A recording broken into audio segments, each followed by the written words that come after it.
कि जब इंसान सुन्नत से मुंह फेर ले तो अल्लाह तबारक व तआला उसका मुंह काबे की तरफ रखना गवारा नहीं करता। काबे की तरफ मुंह रखना गवारा नहीं करता, अल्लाह जन्नत में उसको कैसे डालेगा? ये दुनिया है।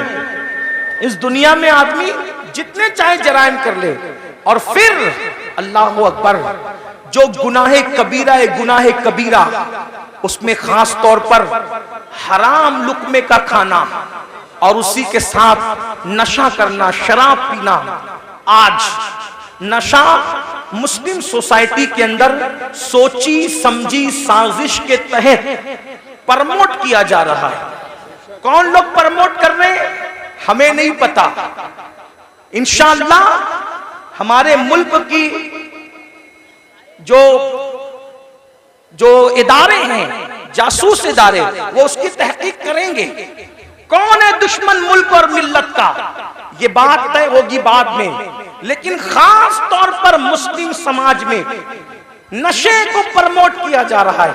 जो बाप हैं, जो सरपरस्त हैं, जो जिम्मेदार हैं, वो ध्यान से सुने कि बाज़ाब्ता तौर पर वो बच्चे जो अच्छे ज़हीन बच्चे हैं, जो तालीम के लिए बहुत ज्यादा होशियार हैं, ऐसे बच्चों को टारगेट किया जाता है और उनको पहले फ्री में एमडी और उस जैसी दवाइयां चटाई जाती है, उनसे पहले दोस्ती की जाती है, फिर उनको वो चटाया जाता है। एक दो बार जब इंसान उसको चाटता है और फिर नींद गहरी आती है और उसके जो असरात होते हैं, फिर इंसान अब उसको हासिल करने की कोशिश करता है, तो फिर महंगे से महंगे दाम में उसको बेचा जाता है। तो पैसा भी बर्बाद, जिंदगी भी बर्बाद। ऐ मुसलमानों, अपने बच्चों को कीमती से कीमती लिबास दो, अपने बच्चों को अच्छे से अच्छा खिलाओ, अपने बच्चों के हर शौक पूरे करो, लेकिन उस पर औकात की तरह नजर रखो कि तुम्हारे बच्चे किसकी सोहबत में बैठते हैं, किसके पास बैठते हैं, किसके साथ रहते हैं। याद रखना, मुसलमानों के टैलेंट से लोगों को बहुत खौफ है, इसलिए कि ये मुल्क ही नहीं बल्कि दुनिया के तमाम ममालिक पर अगर सैकड़ों साल अगर किसी ने हुकूमत की है तो वो सिर्फ ला इलाहा इल्लल्लाह पढ़ने वाली कौम है। मुसलमानों को हुकूमत करने का शऊर आता है, मुसलमानों को सियासत करने का शऊर आता है, मुसलमानों को तिजारत करने का शऊर आता है। दुनिया जानती है जिस दिन मुसलमान तिजारत की मंडी में डट जाएगा, किसी माँ ने ऐसा लाल पैदा नहीं किया जो वो मुसलमान का मुकाबला कर सके। जब हम ताजिर थे हमारे मुकाबले में कोई ताजिर नहीं था, जब हम सियासत कर रहे थे हमारे मुकाबले में कोई सियासतदान नहीं था, हम इल्म के मैदान में डटे थे हमारे मुकाबले में कोई नहीं था। दुनिया के सारे इंसान बगदाद में और मिस्र में हमारे दरवाजों पर कासे गदाई लेकर इल्म की भीख मांगा करते थे। हाँ हाँ, हम ही थे जो लोगों को जागीरे भीख में अता करते थे, हम ही थे जो लोगों को माला माल करते थे। ऐ मेरी कौम के जवानों, लोगों को तुम्हारे टैलेंट से खतरा है, इनको पढ़ने मत दो, इनको आगे बढ़ने मत दो, इनको तिजारत करने मत दो, इनको जो है माश और मैशत की तरफ आगे बढ़ने मत दो, इनको गानों का आदी बना दो, इनको गेम का आदी बना दो, इनको नशे का आदी बना दो, इनको शराब का आदी बना दो। जालिमों, अपनी जिम्मेदारियों को महसूस करो। ये खिलौना मोबाइल का जो तुम्हारे हाथ में दे दिया गया है और अलग अलग गेम्स तुम्हें ला करके दे दिए गए हैं, कब तक गेम में डूबे रहोगे? गेम में मुब्तला करने वाले तुम्हारे खैर खान नहीं है, ये तुम्हारे मुस्तकबिल को तबाह कर देना चाहते हैं। नशे में डुबाने वाले तुम्हारे खैर खान नहीं है, ये तुम्हारे मुस्तकबिल को बर्बाद कर देना चाहते हैं। ऐ मेरी कौम के जवानों, हम गेम खेलने वाले लोग नहीं हैं, हम गेम खेलने वाले लोग नहीं हैं, हम तो नाखूने तदबीर से उम्मत की बिखरी हुई जुल्फों को संवारने वाले लोग हैं, हम तो कौमों के मुस्तकबिल को ताबनाक बनाने वाले लोग हैं। नौजवान किसी कौम का सरमाया होता है। अगर नशा करोगे, खुद की फिक्र नहीं होगी, माँ बाप की फिक्र क्या करोगे? नशा करोगे, खुद की फिक्र नहीं होगी, औलाद की फिक्र क्या करोगे? नशा करोगे, खुद की फिक्र नहीं होगी, अपनी कौम की फिक्र क्या करोगे? मुसलमान नौजवानों, हमारा जवान खुद भी बढ़ने वाला है, कौम को भी आगे बढ़ाने वाला है। फिक्र करो, अपनी कौम को आगे बढ़ाओ। जानते हैं, जब तक नशा हमारे समाज में नहीं था, कौम इतनी गरीब नहीं थी। आज एक सर्वे बताऊं, पूरे हिंदुस्तान में मैं हुजूर अलैहिस्सलाम की नालैन के सदके जाता हूं, अमीरों के यहां भी रुकता हूं, गरीबों से भी मेरे ताल्लुकात है। आपको बताऊं, आज हर बाप की शिकायत यह है कि बूढ़ा बाप कमा रहा है, जवान लड़के नहीं कमा रहे। जवान लड़के फजूल घूमते हैं, टी शर्ट पहन लिया, जींस पहन लिया, अच्छी बाइक पर, नंगा नवाब, किले पे घर, यानी उसके जैसा कोई नहीं। मुसलमानों, अपने बूढ़े बाप पे बोझ मत बनो।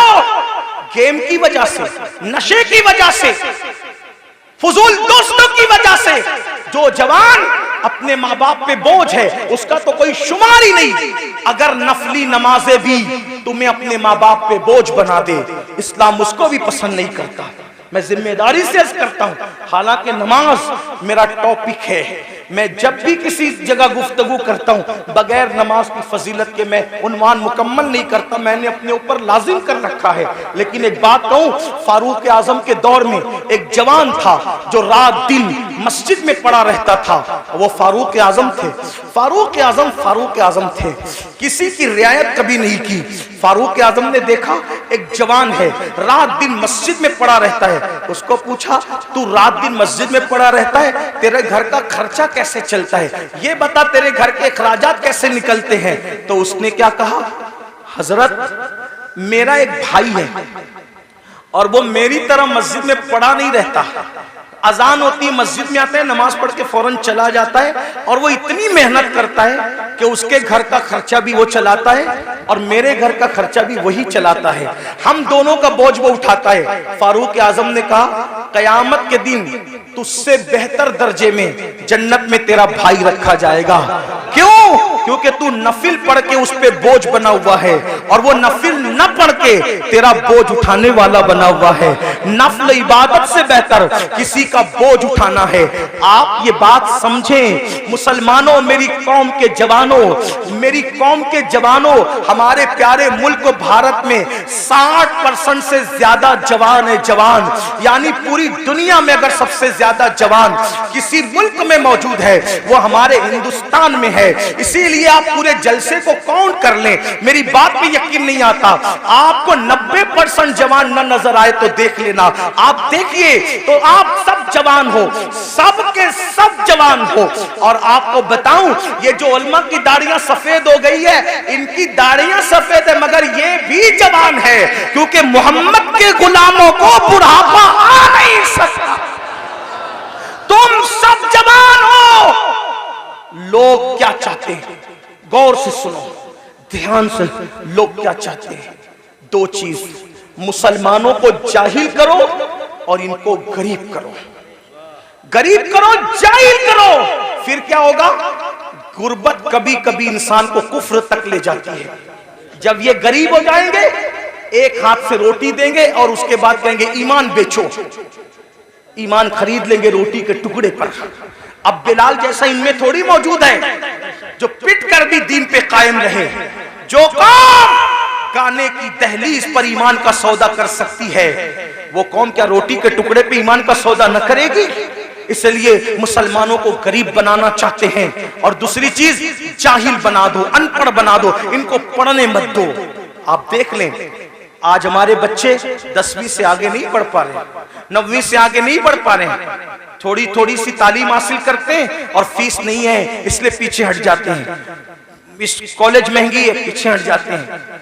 तालीम महंगी, पीछे हट जाते हैं। मैं कहता हूं, अपने बच्चों को तालीम अधूरी से पीछे हटाने वालों, ये क्यों कहकर शोरूम से वापस नहीं आते कि कपड़े महंगे हैं, तालीम महंगी है, ये कहकर अपने बच्चों को ड्रॉप आउट कर लेते हो। आप हजरात ये कहकर बच्चों के कदमों को पीछे हटा लेते हो। मैं कहता हूं 1000 बार शोरूम से वापस आना पड़े कि मोबाइल महंगा है मैंने नहीं खरीदना, कपड़े महंगे मैंने नहीं खरीदना, जूते महंगे मैंने नहीं खरीदना, लेकिन तालीम महंगा करने वाला कितना भी महंगा कर दे, कितना भी महंगा कर दे, कितना भी महंगा कर दे, इल्म छोड़ूंगा नहीं। क्यों? क्योंकि मेरे नबी ने फरमाया, आका का फरमान सुनो, क्योंकि मेरे नबी ने फरमाया इल्म अगर सुरैया पे होगा तो मेरी उम्मत का बंदा वहां से भी इल्म लेकर आएगा। गोया के बताया जा रहा है ऐ तालीम को महंगा करने वाले, जा महंगा करके देख ले, आसमान तक तो तू तालीम को नहीं ले जा सकता, और अगर ले जाएगा तो मोहम्मद रसूलुल्लाह के गुलामों में इतनी ताकत है कि वहां से भी हम जाकर के इल्म को ले आएंगे।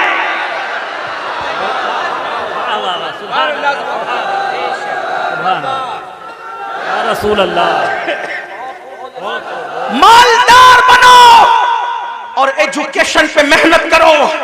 मैं तो लोगों को ये भी कह रहा हूं, लोग मुझे गाली देते, मुझे लोग जितना गाली देते मेरा वजन उतना बढ़ता है, क्योंकि मैं उन लोगों की परवाह, मुझे ये लगता है कि जन्नत मुझे अल्लाह से लेना है, गाली देने वालों से नहीं। मैं लोगों को ये भी कहता हूं, बड़े गुंबद और बड़े मीनार बनाने की बजाय बड़े इंसान बनाओ, क्योंकि कोई गुंबद अपने जैसा गुंबद नहीं बना सकता, कोई मीनार अपने जैसा मीनार नहीं बना सकता, लेकिन अगर एक अच्छा इंसान बना दोगे तो एक अच्छा इंसान अपने जैसे सैकड़ों अच्छे इंसान बना देगा।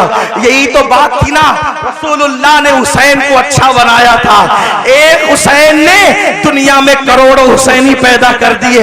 एक चिराग से कितने चिराग बने, सिद्दीक अकबर जैसा अच्छा इंसान बनाया, फारूक आजम जैसा अच्छा इंसान बनाया, उस्मान गनी जैसा अच्छा इंसान बनाया, मौला अली जैसा अच्छा इंसान बनाया, अशरे मुबश्शरा जैसा अच्छा इंसान बनाया। इन अच्छों ने, इन चंद अच्छों ने कितने अच्छे अच्छे पैदा कर दिए कि वो दीन के मुहाफिज हो गए। तो मेरी गुजारिश है, देखो एक ताजमहल बनाया शाहजहां ने, लेकिन वो ताजमहल बनने को सदियां बीत गई, उस ताजमहल ने दूसरा ताजमहल तैयार नहीं किया। लेकिन आपको बताऊं, आले रसूल अहमदी ने एक अहमद रजा पर नजर डाल करके अच्छा बनाया, तो उस अहमद रजा ने कितने अच्छे दिए। सदरुल शरिया जैसा अच्छा वहीं से मिलता है, शेर शैले सुन्नत जैसा वहीं से मिलता है, जफरुद्दीन बिहारी जैसा वहीं से मिलता है, अल्लाह मुहद्दिस आजम जैसा वहीं से मिलता है, मुफ्ती आजम जैसा वहीं से मिलता है, हुज्जतुल इस्लाम जैसा वहीं से मिलता है। तो पता क्या चला, अच्छे इंसान बनाने पे तवज्जो दो, इसलिए कि इमारतें खंडर बन सकती है, इंसानों को खंडरात में तब्दील नहीं किया जा सकता। इसलिए अपने बच्चों को अच्छा बनाओ। आज गुर्बत और जिहालत हम पे मुसल्लत इसलिए की जा रही है ताकि आपका ईमान ले, आपकी आबरू ले।